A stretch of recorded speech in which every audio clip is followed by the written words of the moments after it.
No. Rhodri. Is there anything that Lionel Messi is better than you at? It's opinions. I respect your opinions. Maybe in your opinion Messi is better than me, but in my mind I'm better than him. I do it again. Add it up, bankroll, euro, peso, add it up. I'm just doing me, everything is on me. Oh, you matter what? Add it up, bankroll, euro, peso, add it up. I'm just doing me, everything is on me. Oh, you matter what? Told her if it's all me, everything is on me. Gon' back it up. Matter what? Told you I'ma do me. Why you hating on me? It's not adding up. I do roll like a Mack truck. Country heart, I might cop a farm and go act up. Like scars, I was cold hearted, now I'm back up. Keep it real, I do this once a month. I don't rap much. I just hit the money and go stack up. Only buy car cards and get tatted up. All that other bull, it don't matter much. You only climb me, I put the ladders up. No fault, I done doubled up on the workload. I think I fell in love with the bankroll. Pray up, get money, then we lay low. Add it up, bankroll, euro, peso, add it up. I'm just doing me, everything is on me. Oh, you matter what? Add it up,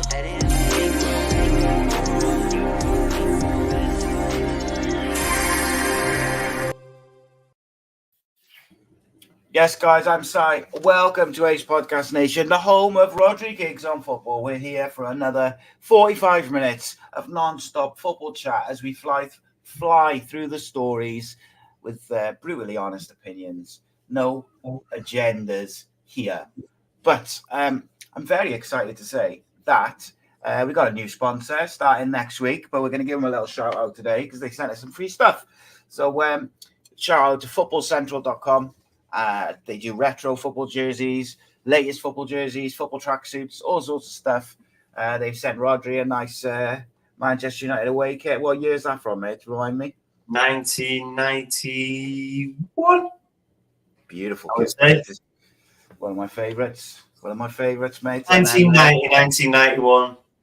Yeah. I remember when that kit came out, and it was like everyone was like, "Oh my god, what is that?" Like it was like what's the word? Like groundbreaking at the time. Oh, yeah.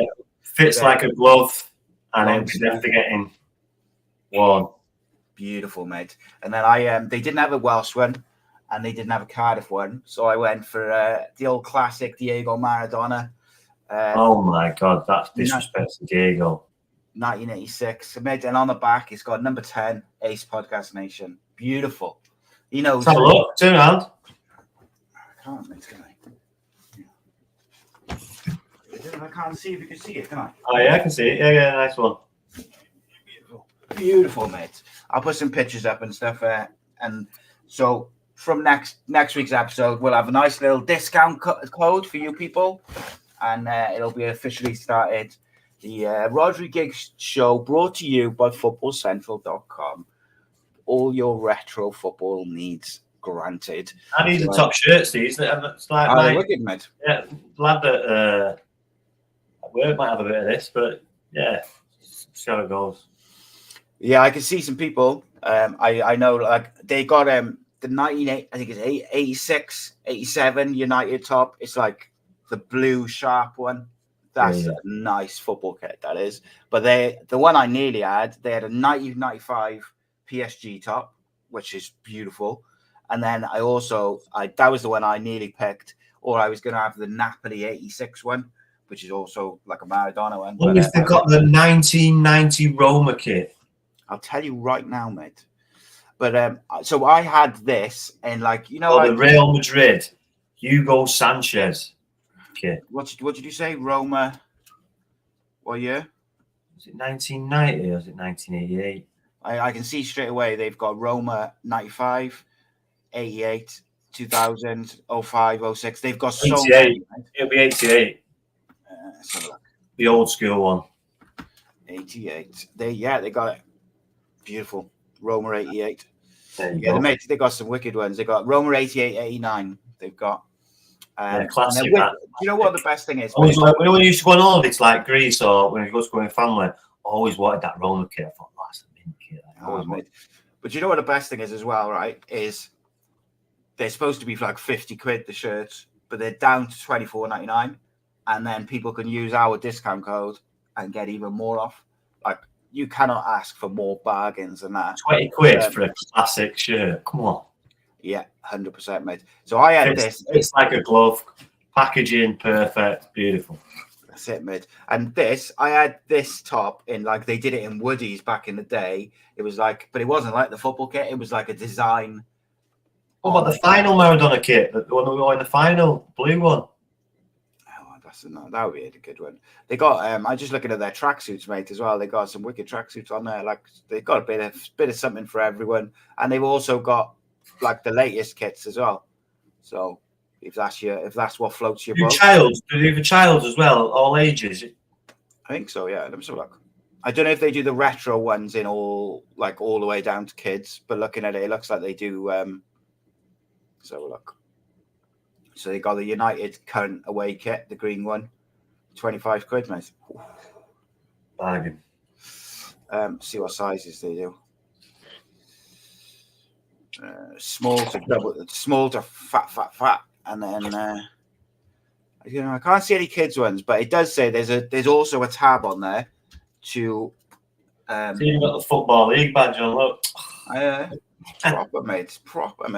And they've also got a separate tab next to where it says track your order. They've got a separate tab where you can request a specific kit from a specific year, and they'll go find it for you and get it. And what else have they got? Oh, there you go. It says it on it. 1992 League Cup final. Should know that. I can play in it. Yeah. There you go. Yeah. I'm sure. I was actually there. I'm sure your brother will come up again later, mate, because we're doing top 10 wingers in Premier League. You might, you never know. Well, according to the Premier League, he's not Hall of Fame worthy, so there's that. Maybe he doesn't make our top 10s. No one's into that. No one's interested in that American bullshit. It's a fraud anyway. You got your most decorated player not even on there. It's a joke.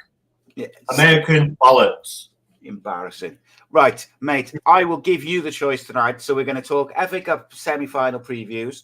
We're going to talk Arsenal and Man City crashing out of the Champions League. So, the treble, the double trebles off. Arsenal clinging on to the title. It's all gone wrong. Or we can do the FA Cup first. What do you want to do first, mate? Top Premier League players not wanting to take penalties, and I'm tired. The 5 minutes ago, mate, that was. I tell you what, I know. Touch on that as well. Let's start there. We'll start with Man City, right? I gotta say, I thought Man City played all right. I thought Real Madrid's defense was another level, absolutely phenomenal. And I know, like, people will want to talk. The Madrid goal, the touch from Jude Bellingham to pluck it out the sky and take it away from the defender to set the goal up was exquisite. And there's a reason why he's wearing Zidane's number and doing things that have never been done before. But I just thought defensively, Madrid were just on just another level, and a level which I haven't seen a Madrid side at in recent years. And City kept coming, but they did have chances. But I didn't think, for instance, they didn't tear or they didn't open up Madrid like, say, Liverpool did to United, where it's like 5-on-2 and the keeper, it's a 1-on-1 with the keeper and he's getting you out of it. Like, I thought Madrid kept them at arm's length for the majority of the game in terms of clear-cut chances. They did have chances, of course, but you'd expect with the players they got. Were you surprised that City, because City average, I think, like, since Christmas, average like 3 or 4 goals a game. So 1-1, pretty good result. What do you make of it? Scored 3 at the Bernabeu. Yeah. Well, I mean, what did you make of the City, the way they set up, the performance? You mentioned like players not stepping up to take penalties. I know their keeper is very good at penalties, and I know he does take penalties. But looking at last night, what Roy Keane's saying is looking more and more correct minute, because Haaland's touch last night, it was not good.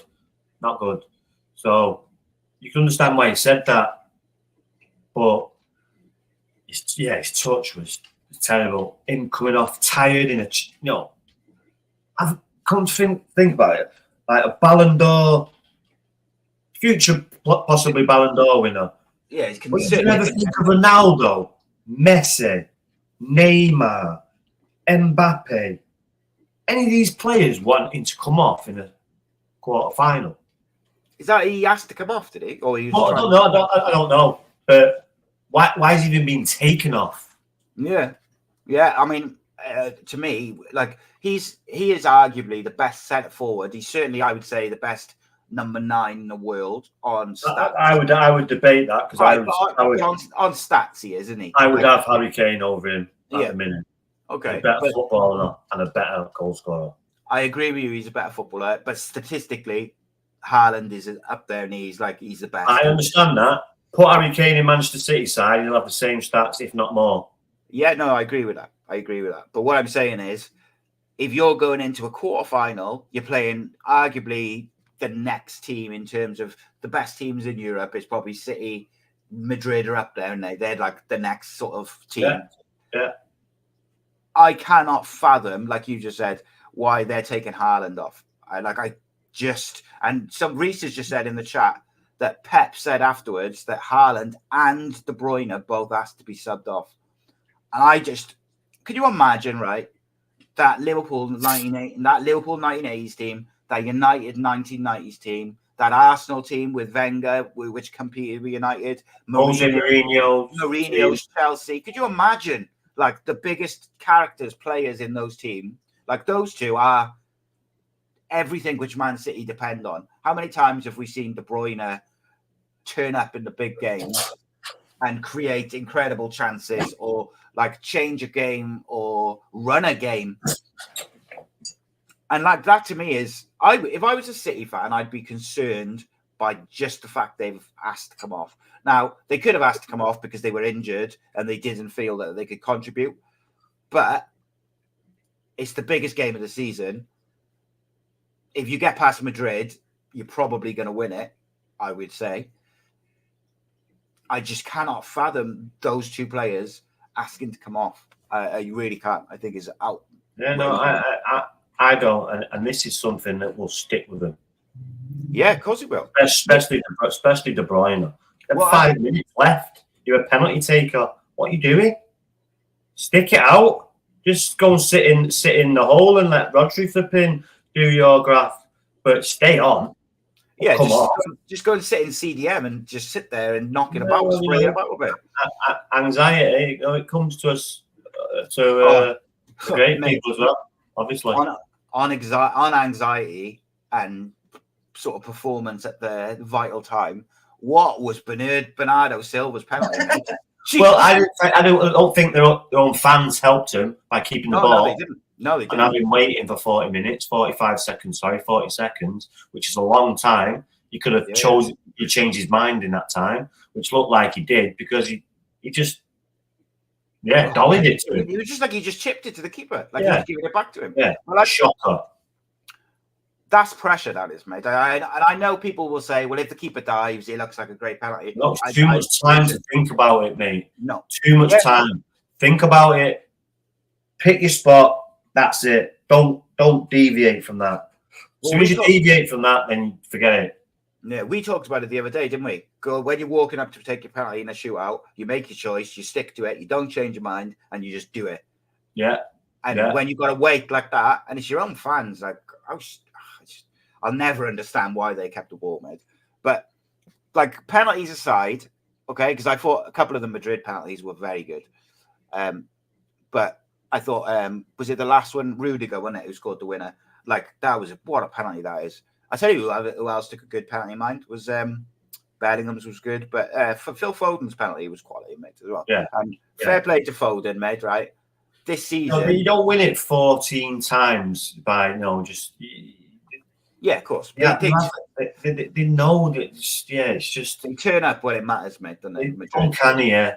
And these players, even Modric got the penalty, but, his teammates got him through it. But you look at Modric, mate, and you look at all those players around him, apart from Carvial, Rudiger, the rest of them are so young. Like Camavinga, Obviously, Cruz's experience. We've got Camavinga, Valverde, The young kid coming in who's 17 next year. Yeah, it's frightening, mate. The players they got, and but what was it? I found really fascinating, mate. I said it just now is how well they defended, because I really rate Camavinga. I think he's I think he is probably one of the best, if not the best, young defensive midfielder in the world. I think Rhodri is probably just above him at the moment, but I think as he gets a bit older, he'll probably take over that. I think he's quality, but you had that back four, and then Camavinga and Cruz sat in front of him, and City found it difficult to create those clear-cut chances. But the one player, mate, who I thought for City stood up to be counted, and I've seen him, and it's been the biggest improvement in him, and he's already good, that I've seen this year is Phil Foden, is that in the big games, he has stood up to be counted this year for him.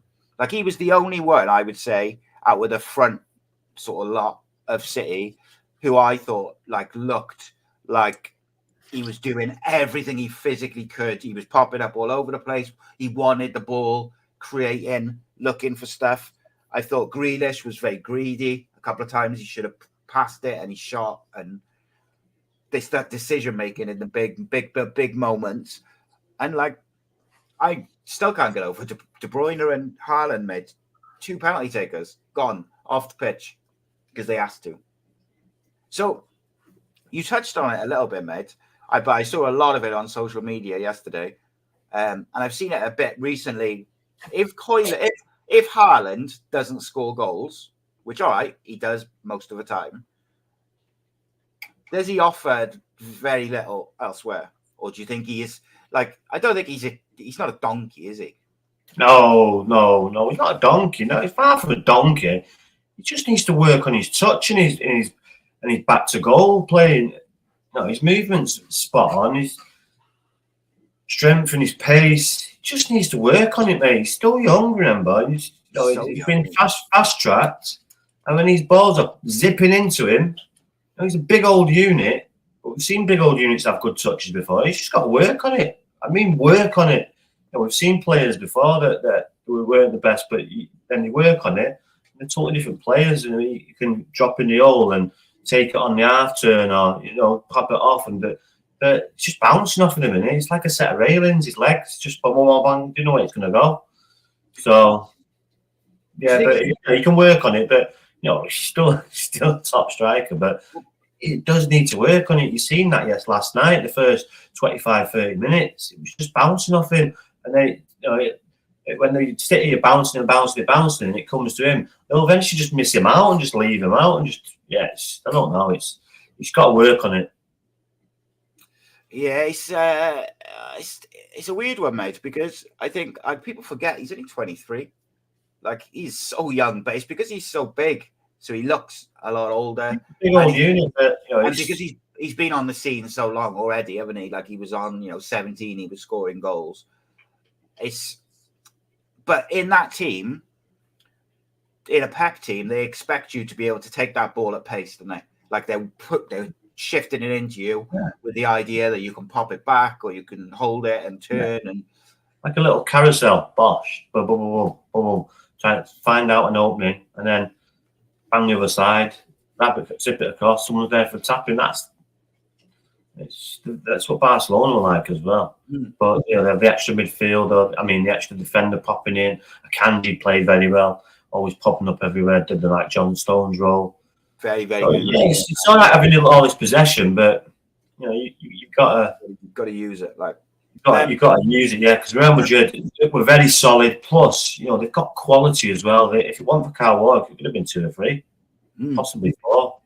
So let me just the last question on City.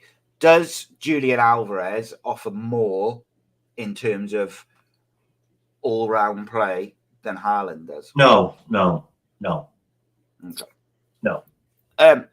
But yeah, you mentioned, I thought Kyle Walker was really good. He saved them a couple of times. I thought Akanji was probably Man City's best player alongside Foden. Thought he was very good. But ultimately, mate, it wasn't to be. And look, penalties is a bit of a lottery, but I thought it is a lottery. However, when I see those 2 players asking to be coming off, and I see a keeper taking the third penalty or something, I'm thinking, hang on a minute. Now, I know people will say, Edison is very good at taking penalties. And I think they've said before, if it wasn't for the fact that it almost seems like you're taking a piss, he'd probably be their penalty taker. He's that good. But you can't tell me that there's not other players there who should be stepping up to take penalties. It's not all about the quality. It's all about who wants it. Battle. If he's like confident and up there, and some of them are like,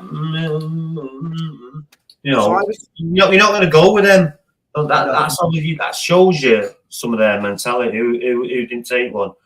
John Stones, Rhodri, who else? Kanji, Ruben Diaz, Doku, Ruben Diaz, Kyle Walker. Should he be taking one as the captain? Kyle Walker. So but Grealish didn't. I think Grealish was already off, wasn't he? Sorry, he went off for Doku, didn't he? Yeah. Kovacic took one, didn't he? Doku didn't take one. Did Alvarez take one? Because he's first. He took the first one. If I was looking at it, who was on, just looking at who was on, I'd expected Kyle Walker as the captain to take one. I'm expecting Rhodri to take one. Bernardo Silva, Foden. These are no scrub players, but keepers going. But he's obviously doing in training, and he must be very good. So to go in front of some of them players, he wasn't second or third. He was fifth. He was last on the list. So Reece says, do you think Pep will ask for another 250 million to build an entire new team again? I don't think he needs to, does he? I think it looks like De Bruyne is, on the decline. I'm not going to say he's finished, but he's on the decline. He's not, the player of 2 or 3 years ago. He's certainly in the latter stages of his career. Yeah, yeah. But also, I don't think Kovacic is anywhere near as good. No, I do like him, but then you've got the emerge of Phil Foden, who he'll be very good in there as a number 10. That's where he'll play. Yeah, so, I think that will suit him, wouldn't it? How old is De Bruyne? Yeah. 31, 30, 31? 32. So, yeah, 32. He's in the back end of his career. And look, what a player. But we're not saying he's bad. We're just disappointed to see players of that stature to be asking to be taken off. You're a bit like, come on, you've got to stand up there. Let's talk about the other the quarter final, which took place involving an English team. What did you make of Arsenal's performance? Because by all accounts, I was flicking a bit, but what I saw, Bayern Munich were very, very, very comfortable.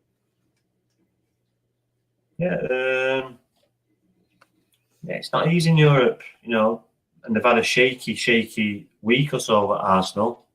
You expect to bounce back in one of these games, and you've not seen it. So we thought that they'd progress from last year, but it looks like it's Groundhog Day, because it looks like it's happening again. So they're on a decline, and the wrong time to decline.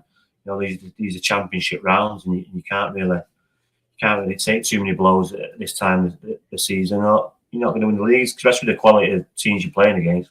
Your Liverpool dropped points, but they look strong again tonight. They scored in the first 5 minutes, and you've gone obviously Manchester City who are top, who will go and win out now, or if not, win and draw, but win the league.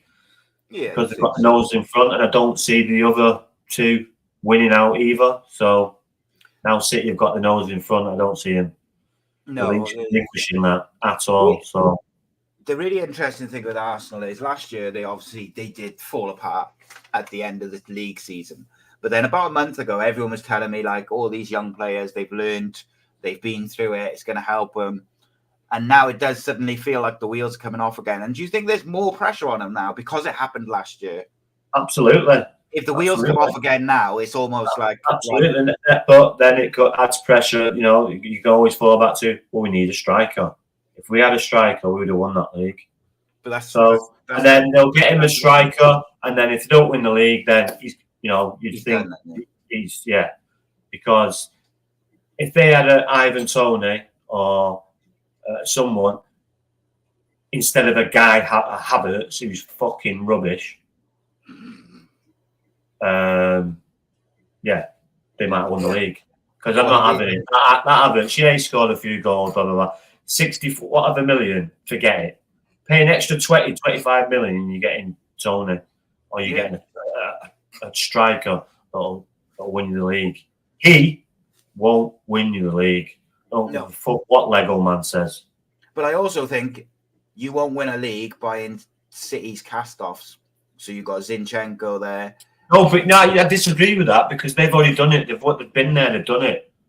So then, when they first arrived, you could see how Arsenal, how good they were. Remember when they first arrived? Yeah, no, I accept they're good. I just think that what they've done, they've been brought down to Arsenal's. Yeah, they've been dragged down a little bit. Dragged down to Arsenal's. What? Jesus has been out for a bit, and Shevchenko, he's not great. He takes too many chances. He thinks he's still playing for City, and he's not. It's so yeah, but you would thought they looked like they'd learned from last year, but fortunately for the rest of us, they haven't, because that Arsenal fan base would be unbearable. Oh yes, it is indeed.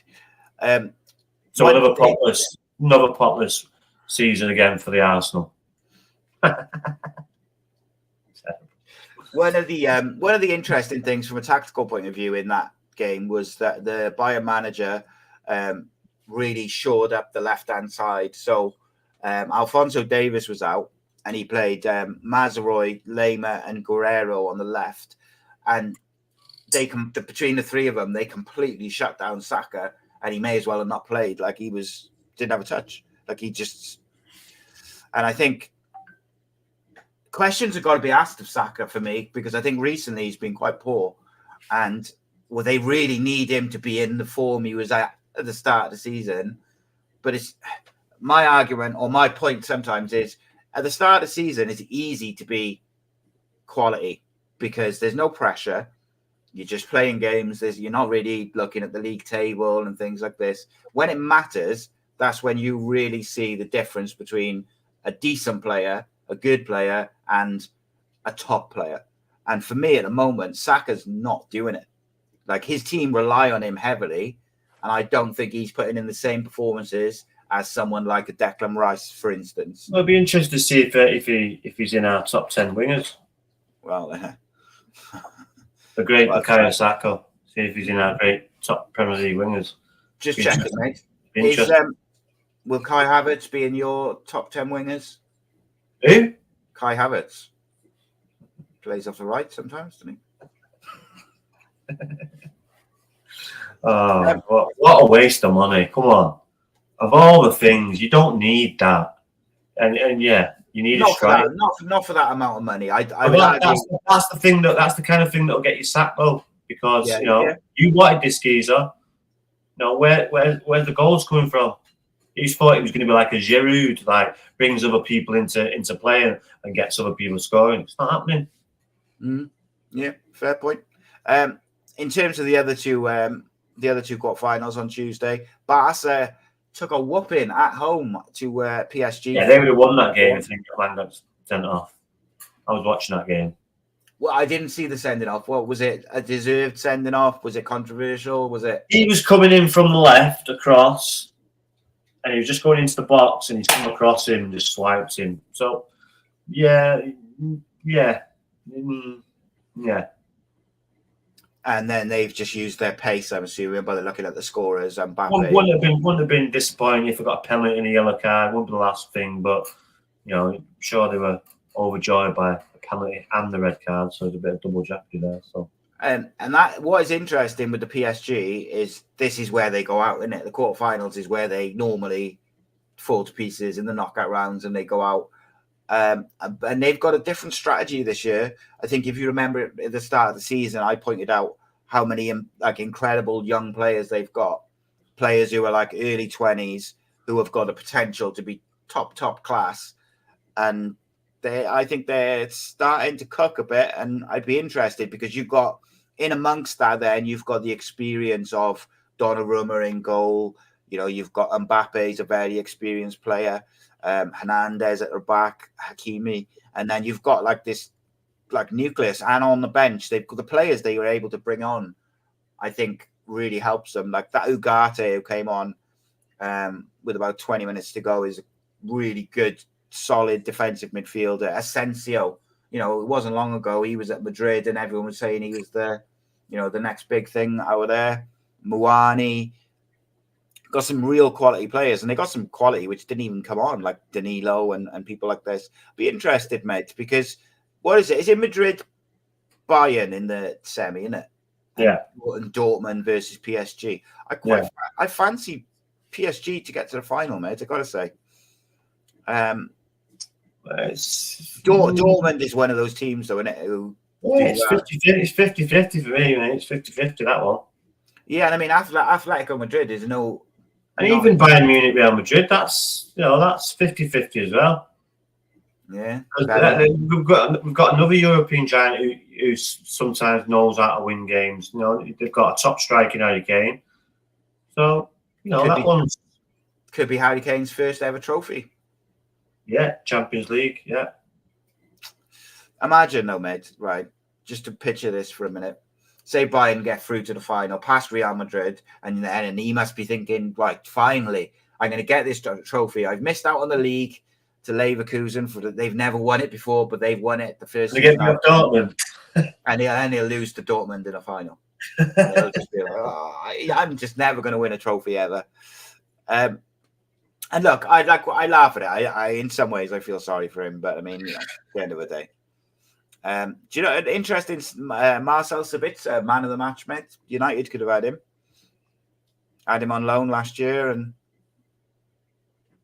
they've got. I think Kobe Mainoo's better, isn't he, in terms of long term and stuff like that. But it was he got Mason Mount instead, who didn't play. Although he has looked all right since he's come back. But then equally, I think the point being, what I was going to say is, like, sometimes players are just a better fit in certain teams or with certain managers, certain clubs, whatever it may be. Sometimes it just doesn't work. It doesn't always mean that the player's not a good player. It just means that Reece just corrected me. Harry Kane won the Audi Cup in pre-season. So there we go. And you get an Audi with that? You get man of the match for the Audi? Should do, shouldn't you? Surely. Voicebung, Deutschbing, what is it? Voicebung Technic or something like that, isn't it? Yeah. But I mean, you look at that Dortmund side; they got a double pivot of Sabitzer and Emre Can. Like that's a solid midfield, and then they've got Sancho and Adiami and Brandt. They got like a good team. Dortmund have, I think they haven't got like. I'd look at it, and I don't think they've got like a real superstar. Aston Villa won on penalties. Did they really? I only heard on the radio it was 2-0 down, but they must have got one back, and they won on penalties. Sorry, go on, mate. No, I was just going to say Dortmund haven't got like that superstar, sort of like a like a Haaland or whoever. They've got like a lot of good players, technical good players, team players, and I think sometimes that can be a good recipe. But West Ham are beating Leverkusen, although they're down on aggregate. It's half time, though, and it's only half time. Yeah, so that'll be interesting. Yeah, watch the finish here. Yeah, there's a few interesting. Villa went through. Well. So moving to the domestic side of things, we've got 2 FA Cup semi-finals this week, mate. Let's start with Man City and Chelsea. Will there be a bit of a hangover for City? Because they did look devastated going out last night. Like as well. It was a tough 2 hours running about. Yeah, it was intense. A hard 120 minutes, wasn't it? Intense. Who did they play Saturday or Sunday? Chelsea Saturday, United and Coventry Sunday. So just looking at that, Chelsea. So they played Saturday? Yeah. Oh, yeah. So, recovery Thursday. Light training session Friday. Yeah, it's not a lot of time, That was intense, hour and 20 minutes. Yeah, And then it's not so bad if you win, but you get beat. Yeah, and then they play at 5:15, so then they've got to travel all the way down to London as well. So they'll do that tomorrow. Chelsea. So they won't even train tomorrow. They may do a light bit work, and then travel down. Yeah, but they may even travel down on the Saturday, because it's a late kickoff. But then, do you really want to travel down the day? I would have thought they'd have to go. I would have thought they'd have to go down tomorrow because it's the FA Cup. They have a lot of media to do. They have to do the media on Friday lunchtime. They have to do media Saturday morning. Like, I'd be very surprised if they travel down there Saturday. I got to be honest. I think they got to go down there. Media. They're preparing for a game. They'll be doing Yeah, but they will. Will they? Look, tomorrow. The manager and the captain will be doing it. That'll be it. Yeah. No, but I mean, like, tomorrow they will, and they'll have a press conference on Friday, and the rest of the players, just the manager and the captain. Yeah, I suppose. They'll be preparing for the game. You don't want to be fucking about waiting for media. So I wanted to go back just while we're on the FA Cup before we look at the games. Reece brought up a point earlier. He said, can we talk about the disgraceful decision to scrap FA Cup replays because the big teams don't think it's fair? Those games bankroll lower league teams. If you can't beat a lower league team, tough. So they've been scrapped from after the first round. So I slightly disagree with Reece in that the replays, say if you get an FA Cup draw, say, I don't know, like a non-league team gets a United or a Liverpool at home, that's where they make the money. They don't necessarily make a great deal. All right, the TV, if it's on TV, they'll get some money for the replay, but it's the home fixture that you get the money from, isn't it? Effectively. Yeah. And I don't think scrapping the replays necessarily takes that away. But he loves it, doesn't he? Just wants to be a star. What do you think about it? I've got to say, I've enjoyed replays. But then you've got a chance to win on the day and get through to the next round and get another payday. So it doesn't sit right with me, to be honest. Fucking about the FA Cup. It's a very historic competition. Just leave it alone. Yeah, but obviously. But then I have enjoyed it. Big games. Some of the players now are tired. Yeah. They've got to run extra minutes, and it's tiring. Training for an hour and a half a day, then resting for another 22.5 hours for the rest of the day. Yeah, it's tough. So Reece just said so that kind of changes my opinion a little bit on what I just said. He said first game, the away team gets 30% of the ticket revenue, and then the replay, the away team gets 40 to 50% of the ticket revenue, which obviously is a big chunk for those smaller clubs. So I didn't realize that. So I would think, yeah. And then at the end of the day, it's getting rid of the replays is all about the big teams, and it's nothing to do with the lower league teams. It's nothing to do with TV. It's because the big teams play so many games. But I agree with you. Like, it's a historic competition. They should just leave it alone. I have enjoyed these one-off games, though, like where teams know.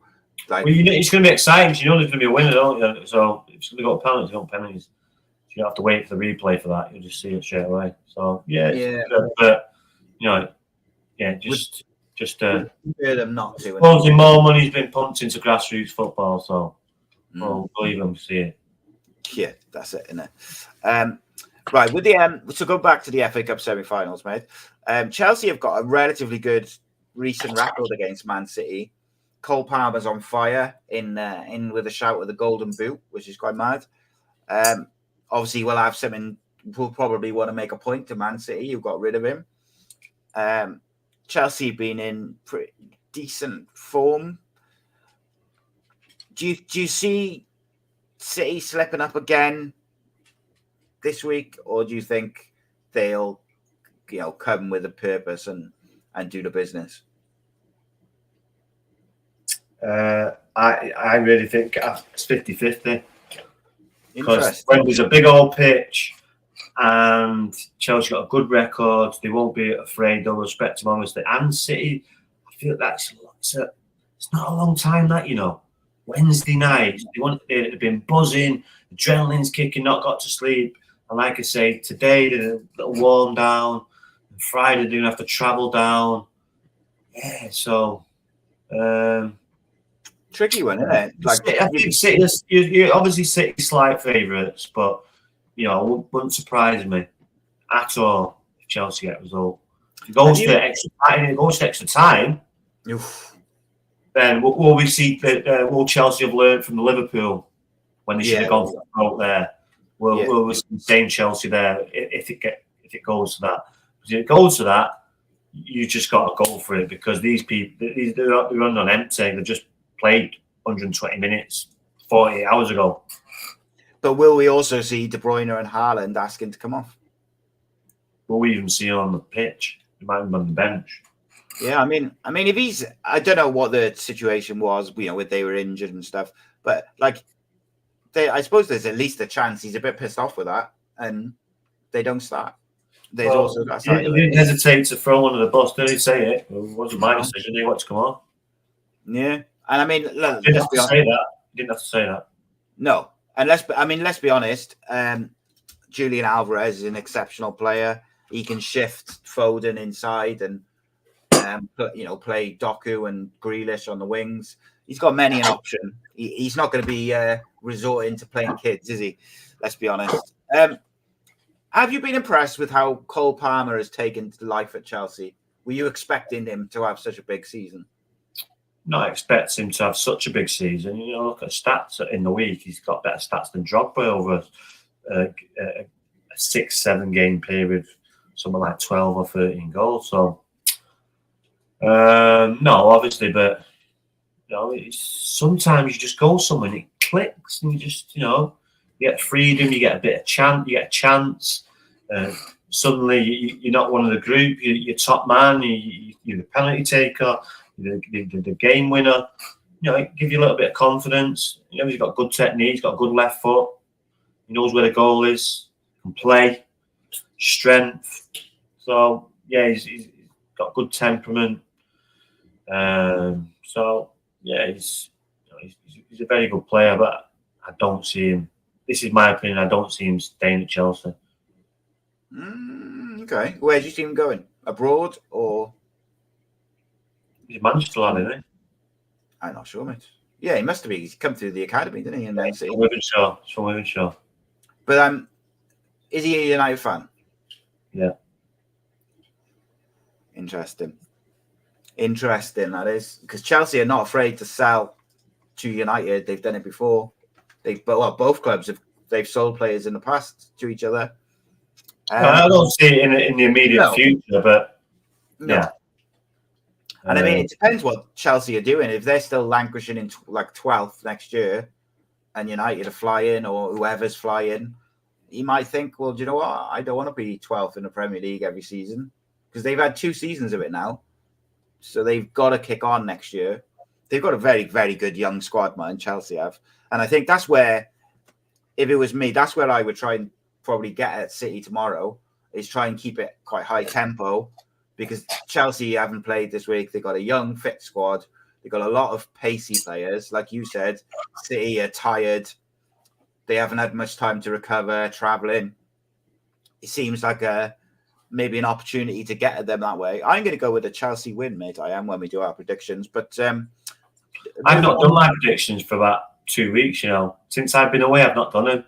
Oh, mate, I didn't even look at them last week. Will didn't send it to me tonight because he's out, the naughty boy. Yeah, I haven't done them, but you know, I'm 50, 60 points clear. Yeah, I'll just get back on Saturday.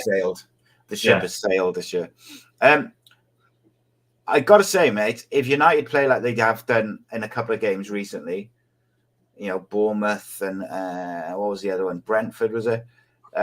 Coventry will be looking at that and they'll be thinking, God, if they turn up like that, we'll have a go. Not saying they'll win, but they will have a go. Coventry will try and play football on that big pitch. And if United are not at it, and some of those players have got that attitude that they sometimes have, won't be an easy game if they turn up like... So it's like, there's like that Jekyll and Hyde thing, isn't it? If they turn up like they did against Liverpool in the FA Cup, then I think United win comfortably.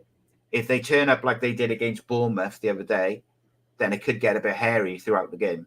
So I'm kind of interested by it. Coventry got a very informed striker.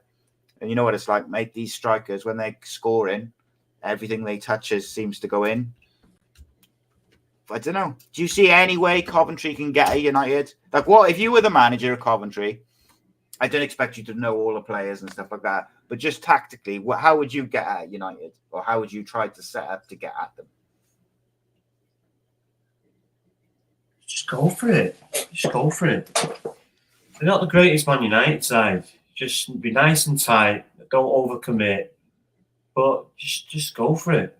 No, who did they beat? Wolves last game. Wolves won it. They lost to Birmingham last week, 3-0. Oh, I mean, in the last round of the cup. Yeah, they beat Wolves. Yeah. Yeah, so they beat a Premier League side. Wolves should have turned United over at Old Trafford first game of the season. So why not? Just go for it. It's on a neutral ground. You know, it's anniversary of like 30 years ago. Whenever they were. Is it 30? Was it 40 years ago? 30 years ago? When they, something like that. They've never lost a semi-final. Bearing in mind, they've only been in one. So. So just go for it. Just go for it. Yeah, anyway, especially when you've got a striker who's in form, just try and create chances for him and see what happens. You know that United have literally got 4 defenders. They've got no defensive substitutes. It's going to be the young lads. It's going to be Maguire and Dallo and Wan-Bissaka. They haven't got anyone else. So just you know the way they've been playing, just go for it. 100%, mate. It's obviously on their minds now because they got beat off Birmingham 3-1. Yeah, Birmingham, they lost 3-0 last week. 3-0, so they rotated a couple of players and this, that, and the other. And it's a day out for the fans. I've been there with Cardiff. It's wicked because you at the start of the season as a Coventry fan or a Cardiff fan, you ain't imagining being in the FA Cup semi-final come April. So, like from a fan's point of view, you just go and have a cracking day. But what you don't want to see is Coventry just kind of sit in and hope for the best, because I think they're better than that. And 2, I think United concede a lot of shots. So try and, be solid, but also try and create, because the United concede chances. So if Coventry can take a chance or two, it puts pressure on that United side. From a United point of view, mate, what would you change up? Would you change anything? Who are you bringing in? Who are you bringing out? Like, how would you shake things up to make sure that they do the job and they have the right intensity and stuff like that? The back 4 is what the back 4 is, because they've only got 4 defenders. But in terms of the midfield, the attack, who's getting dropped? Oh, I don't know, mate. They've just got to play well. I don't care who plays. They've just got to play well. If they play well, they'll win. So it's the FA Cup finals at stake here. If they go out of this to a championship side, then I think if they lose, the 10 hours will be gone money. What have we got? Do this winger stuff and predictions down, and yeah, we'll do the winger stuff. We'll fly through the wingers, mate. Right, top 10 wingers in Premier League history. I'll tell you what we'll do, mate, because I think last week we didn't do our predictions. So what we'll do is let's do our predictions first, because they only take a couple of minutes, and then we'll finish up. So guys in the chat, there's a good couple of hundred people watching.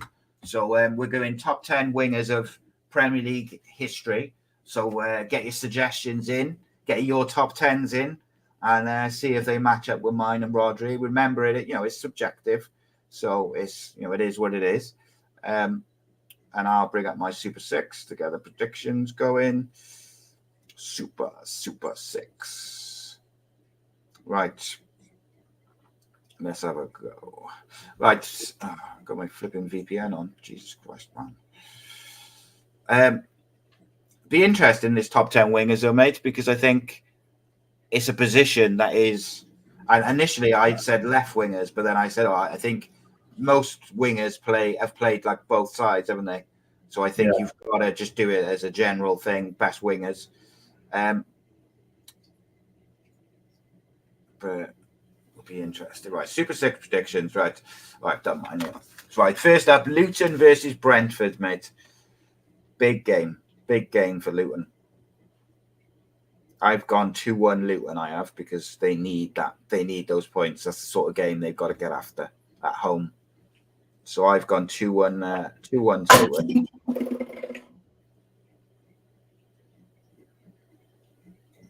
What you got, mate? You got Luton? Who have you got there? Who have you got? I gone 2-1 Luton against Luton Brentford. 2-1 Luton.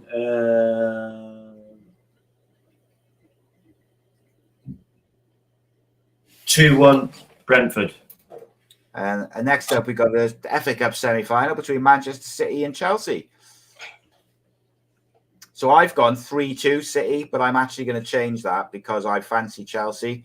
So I'm going to go 3-2 Chelsea. I'm going to go 2-2. 2-2. It's going to be extra time again. Yeah. Wolverhampton Wanderers versus Arsenal.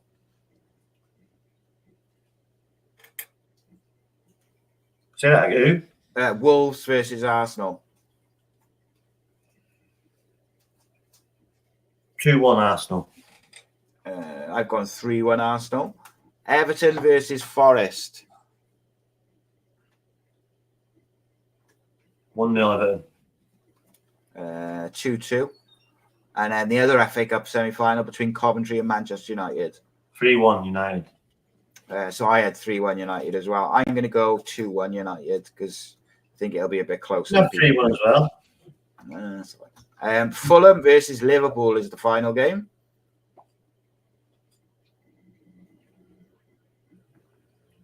Liverpool had a bit of a stutter in the league on 2-1 Liverpool. I've gone 2-2. I've been quite impressed with Fulham this year. Right, we're going to fly through this top 10 now. Top 10 wingers in Premier League history. So where to begin? Who's your number 10, mate? I think I might surprise a few with my number 10, you know. Robert Pires. Ooh, similar to mine, but not quite. I've gone with Freddie Ljungberg. Ooh, wow, okay. Yeah. No. And that's a solid start. Who's your number 9, mate? David Ginola. There we go. Now we're cooking. That's who I've got as well. David Ginola. So then number 8, mate. Who's your number 8 in the list? Top 10 wingers in Premier League history. Sadio Mane. Nah, see. He was in there for me. I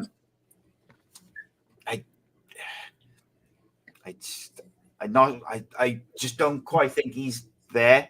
Like I really rate him. I really do. But I've gone with Robert Pires as my number 8. Number 7 for you, mate. David Beckham. David Beckham, eh? So I have gone with.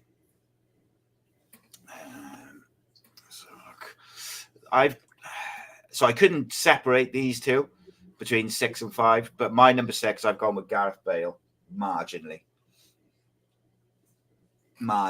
very, very marginally, is that? Yeah, I've got Eden Hazard. And number 5. Yeah. So I've got Beckham at 5. And then the 4 is where 4, 3, 2, 1 is where it gets interested. Who you got a 4, mate? Gareth Bale. So I've got Robert Pires. No, I haven't. I got Eden Hazard. Sorry. So into the top 3, mate. Now this will be interesting. Number 3. So you got the three best wingers in Premier League history, in our opinion. In what order? So you got who's your number 3, mate?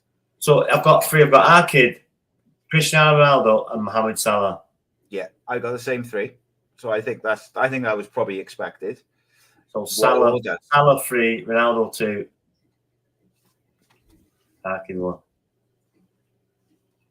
I got Salah 3, Ronaldo 2, Giggs 1. So you've got the same as me. Yeah, but I think we're like from a similar era as well, aren't we? So I look at your brother, the footballer. I grew up on that. Like I was like, he was Welsh. He's from Cardiff. Played on the left. It's the longevity. Yeah, that's what I was going to say. But then it's longevity for me. Longevity. You know, people obviously forget how much of a superstar he was at 17, and then still be playing at 40, still winning leagues. So even though he didn't play winger a lot at last. Yeah, no, he changed position. Yeah, and Ronaldo, you know, he could have easily been number 1. Yeah, because he's obviously one of the best players in the world. I think the main reason most of his work was done with Real Madrid, even though he did very well for us. Yeah, and Mohamed Salah. Yeah, Mohamed Salah. Greatest of the modern era, I think he is. Yeah, it would be totally different if he was playing the 4-4-2, and the stats would be totally different if it was the other way around and Ryan was playing 4-3-3. It would be almost triple his stats, in my opinion. But you know what else as well, mate, is I will add that Eden Hazard, if he had a different mentality and attitude, as pure footballers, Eden Hazard, Cristiano Ronaldo, better. Hazard just didn't have the mentality. Maybe not even Hazard, but even though Hazard was a freak, but so was we are talking about freaks now at the top of the game. So yes, and there's been some incredible wingers over the Premier League era. Good thing about football, it's subjective. Everyone's got an opinion, but that's it. There's some cracking wingers. Gareth Bale didn't really do much in the Premier League. I don't know, mate. There was a couple of seasons. Well, he did. He did not. I mean, it's in medals and in winning things. That's how I was brought. That's how we were brought up, by winning things. That's, you win things. As soon as you win it, next day you're on to the next thing. I want to win that. Forget about that. Win. That's all that mattered. That's my mindset. So, and he didn't win anything. Yeah, and I think that's fair. And I think there's a few who probably just missed out on that top 10. I think Riyad Mahrez, I think, is a really, really good wide player. Sterling, even though I don't think actually Sterling is as good as some people think, I think he's, with his medals and his consistency. Kyle Saka. But then if you wanted to go back years, mate, Lee Sharp's probably, I know you're a big fan. Lee Sharp, Chris Waddle, Stuart Ripley, a very underrated winger. Stuart Ripley. I'm sure there's some others as well that. They were, back in the day, mate. There were some top class wingers, Mark Overmars. Overmars, we forgot him. Yeah. So he would have definitely been in my top 10 because he would put people on there. I agree. That was one that we missed out there. But that's where, because we do it on the fly. He would probably replace for me Sadio Mane. Yeah, I could go with that, mate. I had Lundberg, didn't I? And I think I'd probably go with over Lundberg. Yeah, I'd go with Overmars over Lundberg. So, Kanchelskis, Nobby Solano. I'm just picking some players now off the top of my head. Sami Nasri, Sanchez played off the right. Who else is there? I'm trying to think of ones like Harry Kewell. Robin. Yeah, Damien Duff, mate. That's Damien Duff. I think he's not far off the top 10. I got to be said. 12. 13. Yeah, something like that. Paul Merson. Yeah, I think he was more of a 10. Paul Merson was a 10. Steve McManaman. Steve McManaman was very Robin. good. We didn't even mention Robin. Arjen Robin, yeah. John Barnes back in the day. Oh yeah, but he wasn't like Premier League, was he? He was just at the tail end. Yeah, he was. When I was growing up, he was my high division. Even Luther Blissett, Watford, and then obviously when he went to Liverpool, yeah, John Barnes was my player growing up. I think to finish off, mate, seeing as we both agreed on our number one this week, 13 Premier League titles, 632 Premier League appearances, 109 Premier League goals. I think that says it all. As always, mate, I appreciate your time, your candor, And let's be honest as well, just lastly on him, is you don't always associate those flair players and those wingers with consistency. And I don't think he put in many stinkers over those 630-odd appearances. I'm sure he did put a few in, but I just mean like... But not a lot, yeah. Generally speaking, he was very consistent, and we're in the big games. He had some big moments. But what the good thing about that United team, they all could have done more, but they didn't have to. They had to just do your job, and they were very, very capable in doing that. That's why it's such a good team, because they're all verging on world class. Some of them were world class, but in their position, just doing their job as a team and all collectively. That's why they're so good. Yeah, we got a fun one next week, mate. Top 10 centre forwards in Premier League history. Out and out centre forwards, number 9s, Premier League history. So that'll be a good one. And last, Henry's a striker for me, isn't he? He's not a winger. Yeah, I do think he's a striker. Yeah, to me, Henry is a striker. So it'd be interesting where we put him next week then, because he'd have been because he would have been in the winger if we classed him as a winger, but no, I classed him as a striker. So just lastly, mate, did you see Max Holloway? Did you see Max Holloway's fight on the weekend? Yeah. Insane, mate. Absolutely, that knockout, mate. Like the performance overall was incredible. But it's the biggest wow moment since George Masvidal kneed Ben Askren in the heat after 4 seconds. Yeah. Well, the thing is, mate, that was a holy shit moment. But that was like, wow, 2 seconds. Let's have it. And it was just face plant. Bosh. And Justin Gaethje is such a game fighter. Like, for him to go face down like that in itself is shocking. And I think when you look back, McGregor knocking out Aldo in whatever amount of time it was, 13 seconds. Masvidal kneeing dickhead in the face, and then I like Ben Askren. Don't be like that. He is a knob, but then he was a knob in the build up to the fight, should I say? But then also that on Saturday, Max Holloway. Max Holloway's got to be in the conversation for the greatest of all time. I just think he's in that conversation. Not saying he's the greatest, but I think he's in the conversation. Never shies away from a fight, and even in that instance where he wins the fight, he has won that fight, and with 10 seconds to go, he calls Gaethje to the middle and says, "Come on, let's just fucking bang for this last 10 seconds." And knocks him out. What was it, with a second to go or 2 seconds to go? 2 seconds, yeah. Incredible, mate. Absolutely incredible. And that's what you want in it from fights. Exciting fights. As always, mate, a pleasure. We'll be back next week. We'll have a nice little discount code for footballcentral.com. Please do check them out for your retro kits and tracksuits and more recent kits. They're going to be sponsoring the show going forwards. Really looking forward to partnering up with them. They'll be back with a code next week. Also, I've got Ace Podcast Nation got a big announcement next Wednesday, so look out for that as well as we announce our next live event. And without giving anything away, mate, it's a good one, isn't it? Yeah, very good. It's gonna be fun, right? In a bit.